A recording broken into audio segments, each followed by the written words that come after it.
Vamos lá, vamos por partes.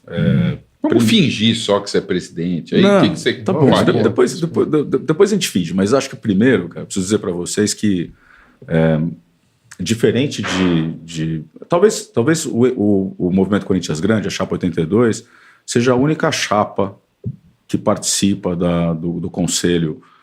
Já está na terceira eleição, né? Até que teve uma primeira em 2018, mas era um pouco diferente. Mas nesse modelo que ela está agora... Vocês começaram quando? 18 foi a primeira vez. Ela foi eleita... me mandaram mensagem falando que o Corinthians 82 apoiou o Roberto de Andrade, as contas do Roberto de Andrade. Não. Não é verdade. Então, talvez alguns membros da 82 tivessem lá na época do Roberto, mas enfim, eu não estava, então não posso te falar. Não sei. Tá? Mas a questão da 82 é que ela é uma chapa que não tem dono. E é uma chapa que a gente quebra o pau sim na cozinha e depois na sala todo mundo se comporta, cara. Faz parte da dinâmica as pessoas se apresentarem, as pessoas argumentarem, a gente tem contraditório. A gente chega num acordo e, via de regra, é uma chapa que vota. Opa, beleza? Tá vendo o vídeo no celular? Não esquece de se inscrever aqui no Alambrado, hein? Bom vídeo pra você, um abraço. Unida, vota fechada. Normalmente, se vocês acompanharam os votos da 82 no Conselho, garanto para vocês que mais de 80% dos pleitos onde teve que votar, a 82 votou com os 25, hoje 24, né? Porque um dos nossos membros saiu para ser funcionário do clube, mas e por que eu estou dizendo isso para vocês? Porque a questão de ser candidato, ela vai ser discutida internamente. Tem nomes lá, tem nomes com capacidade, com condição política para ser candidato. Né? Então você fala assim, você é candidato hoje? Falo, não, cara, não, isso é um negócio que vai ser decidido pelo 82 em consenso, tá? Só complementando a pergunta do Dudu, né, se eu fosse... Cara... A primeira, de cara, o que você faria? Cara, de cara, você tem ali uma situação onde é imperativo, na minha opinião, você separar a dinâmica de gestão do clube, tá, dos cargos estatutários. Então, para mim, a primeira medida é você construir uma base de trabalho 100% profissional, contratada, e você estabelecer comitês de gestão dos quais façam parte estatutários e profissionais. Com direitos iguais? Aí é questão de governança, né? Mas a palavra de ordem é governança. Tá? Governança é quem faz o quê, quando, como, com que caneta, com que alçada, como é que eu organizo a minha empresa para operar. Né? Mas tem espaço nesse estatuto para isso? Tem, com certeza. Não tem a menor dúvida, menor dúvida. O estatuto ele fala o seguinte, eu sou responsável, o presidente eleito é responsável por gerir o clube. Ele sendo responsável por gerir o clube, não tem nada lá que o proíba de contratar um profissional de mercado para fazer isso. Exemplo, o Fabinho Soldado, executivo de futebol, né? Tudo bem, a gente tem um cargo vago hoje de diretor de futebol, mas ainda que tivesse um diretor de futebol, se você olhar no organograma do estatuto, não tem lá executivo de futebol, não tem lá superintendente de marketing. Né? O seu estatutário, ou o diretor estatutário, ou o presidente, ele vai escolher quem senta naquela cadeira e que poderes esse cara tem. Tá? O modelo de gestão em comitês eu acredito muito. Agora, que a gente precisa de uma camada 100% profissional, que seja cobrada profissionalmente e que seja remunerada profissionalmente, disso eu não tenho a menor dúvida, gente. E assim, objetivos alinhados ao que esse profissional vai ter de ganho total no ano.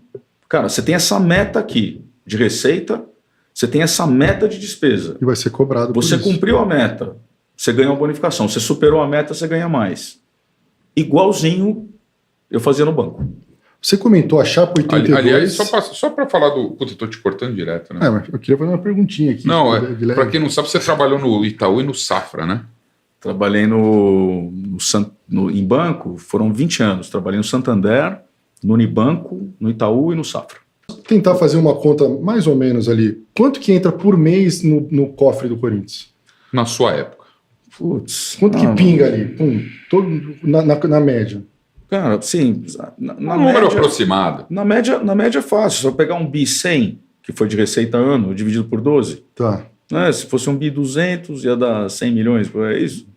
100 milhões por mês? Com esses 100 milhões por mês, a dívida que o Corinthians tem é administrável? E de que forma que equaciona isso aí? Com uma dívida tão grande, com tudo que tem que pagar, entrando 100 milhões... O que você iria sugerir para trazer mais do que 100 milhões? Porque pelo tamanho da dívida, só 100 milhões por mês, eu não sei como essa conta tem que ser feita, né?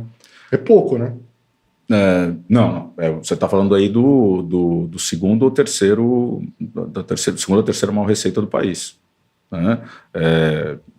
Mas eu estou pensando no custo que o Corinthians tem, não só na folha ali. Perfeito. Porque assim, no fundo, o resultado da dívida para o caixa do clube é como se você estivesse apostando uma corrida com seus principais rivais, só que você está com uma mochila de pedra nas costas. É isso, na ladeira. Né? Você perde competitividade. Tá? Vocês viram, o custo da dívida foi de 300 milhões no ano, coisa parecida, e de novo, tá? Por que tem esse custo? Tem parte que é juro, que foi mais alto? Tem. Tem parte que é câmbio, porque o Corinthians deve os jogadores que foram adquiridos em dólar, em euro, né? Tem parte que é câmbio. Que mais? Tem parte que é multa. Eu não pago em dia. Se o clube não paga em dia uma prestação de qualquer um daqueles jogadores da primeira janela, por exemplo, que tiveram direitos econômicos adquiridos, né, você tem, além da multa contratual, que normalmente é coisa de 10%, em cima de um contrato em dólar, você tem o vencimento antecipado das parcelas. Então aquilo que ia vencer lá na frente, vence agora. Você tem multa em cima de tudo isso. Então quando você fala assim, mas 300 milhões, cara, 300 milhões é o custo de você não ter também é o custo de você não ter pago em dia. Tá? Fala aí, ô Zé Ruela, tá vendo o vídeo? Tá gostando do vídeo? Não deixa de se inscrever aqui no Alambrado, hein? Ajuda nós aí, meu garoto. Falei para vocês que dentro dos motivos de reprovar as contas estava o estouro das despesas. Então, quando a administração estoura as despesas operacionais em 100 milhões de reais, lembra que eu falei que o Duílio estourou em 40, em 22? Essas só as operacionais. Só as operacionais, tá? Estoura em 100 milhões. Operacionais se refere a quê exatamente? Vamos lá, tudo que é despesa administrativa, então toda aquela discussão de empresa de segurança, de limpeza, está tudo aí dentro. Terceirizados. Você tem toda a folha de pagamento, você tem todos os CLTs e o cara que limpa a piscina, todo mundo. O elenco inteiro. E o cartão de crédito? O elenco está aí. Está aí. O cartão de crédito também está em despesa administrativa. E quem que tem cartão de crédito? Quem que pode usar um cartão de crédito do Corinthians? Eu não tinha, cara. Não atribuí cartão para ninguém. Enquanto você ficou lá nos 6 meses, não tinha nenhum cartão de crédito? Não tinha do presidente? Não tinha também. Não tinha uma fatura de cartão que chegava para a gente no financeiro até maio. Mas ele existia. Não, sim, existiam. As notícias dão conta que o cartão existia, só que não ia para o financeiro. Não, o cartão, tudo quem paga é o financeiro, tá? Então, sim. Assim, então me explica aí. Não, era um cartão que existia e não era utilizado. Tá. Então o cartão do presidente, o cartão de crédito que o presidente pode usar, existia na tua gestão. Existia. Depois que você saiu, ele começou a ser utilizado, é isso? É o que... Não estava lá, mas é o que se diz. É o que se diz. Que beleza, hein? Que beleza, seu Du otimista. Pois é, muita coisa falando aqui. Aliás, vou mandar um salve para toda a galera que está acompanhando aqui. Se inscreve aí no canal, né? Pede aí pra galera. 5 mil pessoas. Tem pra galera que te acompanha no Alambrado News. Sagrado. Eu perguntei aquilo do que fazer. Tem muita gente aqui no chat, acho que talvez seja até isso, que é a questão da base, né? Opa. Tem rival nosso que usa a base, é praticamente uma SAF, né? Nasce os moleques lá e a SAF dos caras é a base. Vende um, vende 2, 3. Essa é boa. Porra, e o Corinthians, cara? O Corinthians é um time... Chegou é um ontem time no da jogador massa. 84. É o tá? time do povo, cara. Todo moleque da Várzea quer jogar no Coringão. Os moleques bons de tudo Corinthians, mano. Como pode o Corinthians não ter uma base com jogadores bons de bola, que sirvam o profissional em algum momento? Tomou Obviamente que é isso que a gente Atlético quer. Paranaense, né? Tomou 4 no final de semana do Atlético Paranaense, não foi isso? Então, a questão é essa: como utilizar a base, Rosala? Aproveite. Como utilizar a base para fazer a base trazer dinheiro para o Corinthians? Ia mandar um salve pro Claudinei Alves, diretor da base, que pipocou e não veio aqui na entrevista. Só um detalhe. Tentar ser o mais objetivo possível nessa resposta.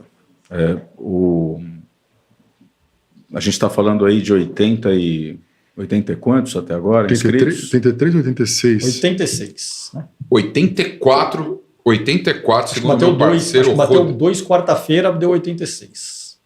86 jogadores contratados pela base na gestão Augusto Melo. Então, uma informação para quem está nos ouvindo. Nesse mesmo período, se você somar as bases dos nossos 2 grandes rivais, Palmeiras e São Paulo, está falando do Flamengo mesmo. Palmeiras e Flamengo.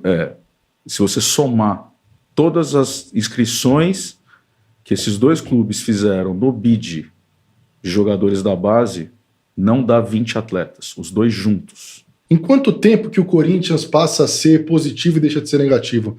Que a gente Tendo uma administração séria, correta e profissional. Como é que você imagina esse tempo para o Corinthians deixar de ser negativo? Olha, tudo depende de fato da capacidade do que a gente estava comentando aqui de aumentar a receita. Tá? Porque o ciclo E vicioso... diminuir a despesa. Não precisa nem diminuir. Deixa onde está. Tá? Se puder diminuir, diminui? Óbvio que sim. Mas qual o ponto, cara? E acho que isso é uma coisa que o torcedor deve estar preocupado. Que a gente vai ficar, quando eu falo que a gente demora 2, 3 mandatos, fazendo tudo certo para arrumar a questão da dívida, tá? Ou para ter uma dívida com a qual a gente consiga conviver em capacidade de competir de igual para igual com os nossos principais concorrentes, tá? Se a gente vai demorar 2, 3 mandatos para fazer isso, então falando de 10 anos, 6, 10 anos, vamos arredondar para 10 anos. Tá? O importante Fabrício, é que não vai faltar dinheiro para ter um time competitivo. Vai ter time. Cara, o nosso orçamento pro futebol, ano passado, era 20 milhões por mês. Na conta que eu fiz ali, a gente terminou o ano com 30. Depois daquela janela intermediária, que vieram uns 3 jogadores, depois tem a última, né, a última chegada lá do mês, quando a gente pega, a nossa folha deve ter ido para uns 30, e aí você tem aqui, beleza, você está falando de setembro a dezembro, você estourou ali em 10 milhões a receita, na folha do futebol. Só que veja, isso representa 40 milhões em 2024, mas 120 em 25. Entendeu o tamanho do problema? E aí você empurra para o ano seguinte esse crescimento de despesa. Então, o grande desafio aqui é eficiência. Como é que eu consigo, dado que eu tenho a 3ª folha do país, como é que eu consigo girar um elenco e construir um time competitivo com a 3ª folha do país? E é possível?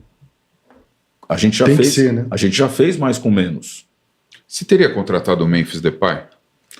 Cara, é muito difícil você falar de individualizar a decisão. Eu acho que aqui, Cascão, tem um ponto importantíssimo, que é o seguinte.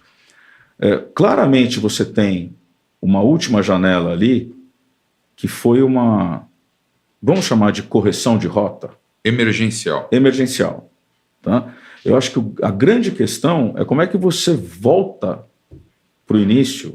O que eu tinha que fazer antes para não precisar ter uma janela emergencial no final do ano? Tá? Cara, a gente teve, 18 técnicos em 10 anos. Né? Se a gente pegar os últimos... No 2023 a gente teve 3 técnicos. 2024 a gente teve 3 técnicos. Faz quantos anos que a gente não tem um técnico que faz uma pré-temporada e fica pelo menos até o... O ano inteiro. Já não vamos ter esse ano. Já não vamos ter. O técnico que fez a pré-temporada não é o mesmo que está lá. Né? Sem contar que a gente teve experiências como o Lázaro, como o Silvinho, né? que hoje está lá despontando, mas que aqui era experiência ainda, mas assim, a gente não tem planejamento, cara. Eu acreditei também, todos nós acreditamos, muita gente acreditou, para tirar a galera da renovação e transparência, isso aconteceu, e foi criado um novo grupo político ali, que com pouco tempo desmoronou. Eu queria saber, em que momento você percebeu que a coisa não estava indo bem, o que aconteceu, se algo específico aconteceu, e, enfim, eu lembro, hoje é o Papo Fiel de número 130, e você esteve aqui no número 70, no Papo Fiel de número 70, falando que a dívida na ocasião era de 1,6 bi, que batia inclusive com o que o Wesley Mello, teu antecessor no cargo, que era o diretor financeiro do Duílio, tinha dito. Aonde o Corinthians se perdeu, que essa dívida... Então são duas aí. Por que você saiu? E aonde o Corinthians se perdeu tanto que a dívida de 1,6 bi em janeiro de 2024 virou 2 bilhões e meio aí? Vamos lá, essa é boa e eu preciso começar reconhecendo que quando eu disse que a dívida era 1,6 bi, eu estava errado. Ah, é? O que era apresentado como dívida, né, depois quando a gente foi olhar os números ficou muito claro, era um conceito de endividamento, né, e sem entrar muito na parte técnica, né, o que é fácil explicar é que quando você tem uma dívida, tá, é justo você dizer que a sua dívida você calcula pela dívida líquida. O que é a dívida líquida? O que você deve menos o que você tem no banco. Tá? Para quem acompanha a contabilidade, caixa equivalente caixa, que são disponibilidades imediatas. Então, por que eu estou devendo? Porque eu escolhi dever. Se eu quiser, eu pego do banco e pago. Agora, o que o Corinthians fazia? Ele calculava o endividamento deduzindo da dívida dele o que ele tinha de contas a receber. Quer ver um exemplo do que era deduzido da dívida do Corinthians? A Townsend. Está lá no contas a receber. E nunca entrou. E não vai entrar. Tá? Quer dizer, tem ação, talvez entre, enfim. Mas Só se penhorar a fazenda. E aí eu te dou um exemplo muito simples, cara, que foi até um exemplo que eu comentei no vídeo recente. Né? Eu tenho minha casa financiada. Está lá, faltam 25 anos para pagar. A casa é minha, está no meu ativo. Tá? Aí eu tenho um trabalho, eu tenho dinheiro a receber. Não mudou minha dívida no banco. Imagina que eu ganhei um aumento. Se eu ganhar um aumento, eu vou ter mais dinheiro para receber. Diminuiu minha dívida no banco? Não. Não diminui. Né? Então, quando o Corinthians começa... E outra, esse indicador que eles acompanhavam, e eu tentei mudar, mas pelo jeito desmudou, né? Esse indicador, ele tem um efeito perverso, que ele faz com que você se permita crescer despesa conforme você cresce receita. Pior, te permite contrair dívida conforme você cresce receita. Por quê? Porque você vai abater daquela dívida que você tem para receber. Então você fica batendo recorde de receita e recorde de despesa. E aí, quando eu me manifestei contra a revisão do balanço anterior, né, o de 23, muita gente falou assim, aí, ó, tá passando pano pro Duílio e tal. Eu falei assim, cara, o fato de você, quando o Duílio fala, eu mantive o endividamento constante em 900 milhões. Se você olhar a dívida do Corinthians durante a gestão do Duílio, ela cresceu 500 milhões.